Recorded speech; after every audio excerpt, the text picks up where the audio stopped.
Welcome to an alternative media outlet. We'll never drink your medicine and we'll never think your way. Masters of broken promises are born to manipulate. Your mind is a vault of prejudice, but we see through the door. Your dirty little secrets aren't so secret anymore. We'll never drink your medicine. Another week where I control your mind. Alright, so I may not be able to control what you think or what you hear, but for many years now, governments all around the world have been testing with mind control technology.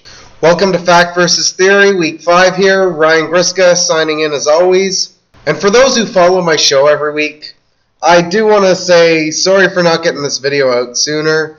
Last couple days I was pretty bedridden, pretty knocked out by a flu that's been going around. So decided to take a couple days to worry about my health and get myself back on track. In the last 2 weeks, I've been discussing HAARP and CERN being culprits of potential mind control in certain individuals. So to finish this trio of mind control off, I figured MKUltra was a great way to do it. MKUltra was one of the premier mind control experiments conducted by the Central Intelligence Agency over 70 years ago. But even though much of this information has been declassified since, many people today strongly believe that the program was never actually stopped, but instead renamed or reopened as an alternative program altogether. So, on that happy note, I'm not going to make you guys wait any longer. Here we go. 5 known facts about MKUltra. Number 1. MKUltra and its creation. Like I did with the HAARP video, I think a little background on MKUltra would be a safe start. Project MKUltra was an experiment used between 1953 and 1964 by a man named Alan Dulles, who at the time was the director of the CIA. The project consisted of 80 institutions, most of which being universities, hospitals, prisons, and pharmaceutical companies, along with 185 private researchers. MKUltra was a project used by the CIA to test the effects of biological and chemical weaponry on unaware or unwitting, if you will, American and Canadian citizens. The project was initially created to be used as a defense mechanism for the military in case of foreign invasion during and or around the time of the Cold War. I may be way off base here, but the Cold War was going to involve nukes and other missile technology. And unless LSD or other hallucinogens can alter or completely remove missile trajectory, I'm pretty sure the research was off kilter from this from the very beginning. It's also led to believe that the US believed Russia and China already had access to much of these same technologies, so this was to counterbalance their line and level of research to match up with these countries. Number 2. MKUltra and chemical use. Many of the chemical experiments that took place during the project consisted of the use of LSD, or more commonly known as acid, on unwitting subjects. But it didn't just stop at acid use. The MKUltra experiments consisted of the use of 10 different mind control or mind-altering drugs and herbs. Some of the included drugs were heroin, morphine, marijuana, alcohol, and MDMA, a pharmaceutical drug. This project sounds more like a hell of a Friday night to me. These drugs were often administered to people in an attempt to test how one's psychological state can create mind control or interrogations to be less physical, leaving little to no trace of abuse on the individual in exchange for information. That's scary. Number 3.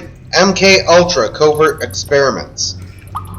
Throughout the term of MKUltra, 149 sub-projects were produced to affect mood behavior and drug acquisitions. Let's break this little tidbit down a touch.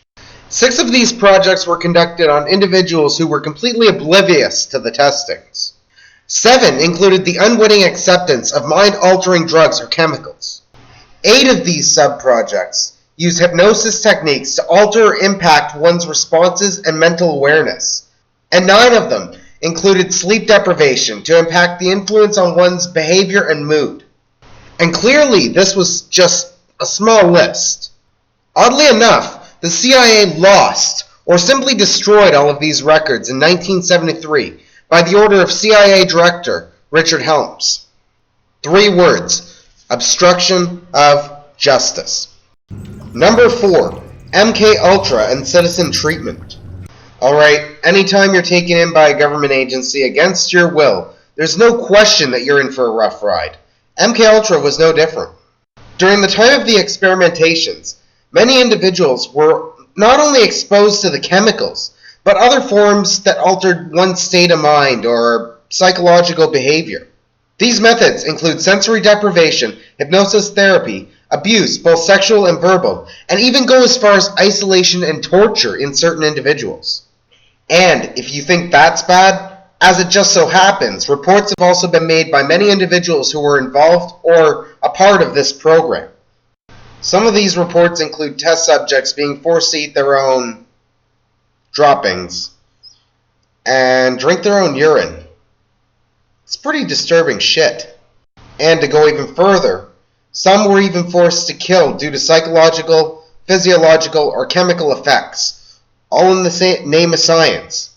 Nothing wrong here, just move along. Finally, number 5, MKUltra and the lack of accountability. Accountability. It's a major issue today, always has been. And it's not really so surprising that MKUltra included minimal accountability. Despite the overwhelming number of wrongs committed by these people involved in this project, there were only 2 major lawsuits filed over the experimentations. The first of the lawsuits happened in 1985, when the court held CIA versus Sims. But ultimately, the Supreme Court ruled in favor of the CIA, basically saying that they were exempt from revelation under the Freedom of Information Act. Anyone who knows the Freedom of Information Act? Sketchy paperwork. And then followed up in 1987, a lawsuit filed the country of the United States versus Stanley, a serviceman who had volunteered for chemical weapon experimentation. Unfortunately, he became a victim of the LSD experimentation, not what he signed up for. But to top it all off, Stanley was barred from even bringing a claim under the Federal Tort Claims Act. I don't know if you're familiar with it. Personally, I'm not. Something I'm going to do a little more research on myself. So basically, these guys can put people through hell and do whatever they want with no consequence. Scale seemed a little tipped. So that about wraps up this week's video. I decided to only do 5 facts for the sheer fact that majority of it did overlap. Much of the information can be found in the same places, and I figured that this was conclusive enough information on the project itself. Like every week, links will be posted below, and feel free to branch out off of these to pursue our own knowledge.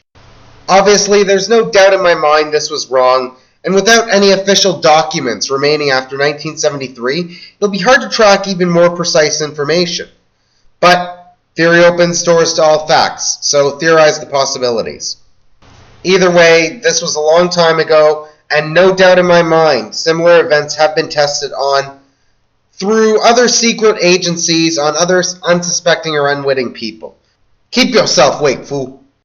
As a special side note, the Facebook page is now maintaining over 100 members strong, growing daily. So on that note, I want to produce a special vlog this weekend to let you into my world a bit more. Let you get to know the man on this side of the camera through a more fun, non-conspiracy driven top 5. We gotta have a little bit of fun now and again, right? Can't do this 24/7.